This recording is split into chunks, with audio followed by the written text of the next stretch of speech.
আমার নারী ছেড়ে দাও। কি বললেন? কি ব্যাপার, ওই এরকম হাসছে কেন? আমি হাসতেছি আপনার কথা শুনে।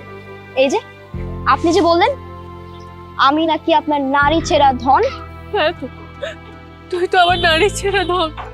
আমি যদি আপনার নারী ছেঁড়া ধনই হয়ে থাকতাম তাহলে যখন কিনা আপনি নিজের প্রেমিকের হাত ধরে পালিয়ে গিয়েছিলেন তখন কি আপনার এই নারী ছেঁড়া ধনের কথা মনে ছিল না?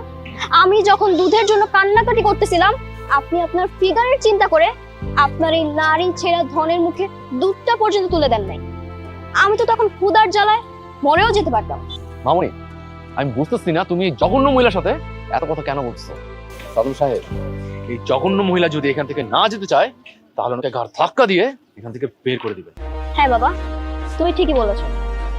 আপনি দারোয়ানকে বলবেন যেন উনি এই মহিলাটাকে আমাদের অফিস থেকে অনেক দূরে কোথাও কোন একটা ডাস্টবিনের পাশে ফেলে দিয়ে আসে।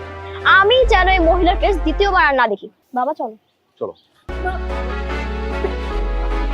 ছি ছি ছি, আপনিই সেই মা যে কিনা টাকা পয়সা বাড়ি গাড়ির লোভে এই দুধের শিশুকে রেখে চলে গেছেন।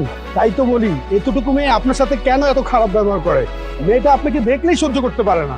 আমি মেয়েটার চোখে মুখে এতদিন চাপা কষ্ট দেখতে পেরেছিলাম, কিন্তু আমি বুঝিনি সেই কষ্টের কারণ আপনি। ছি, আপনার মতো মানুষের সাথে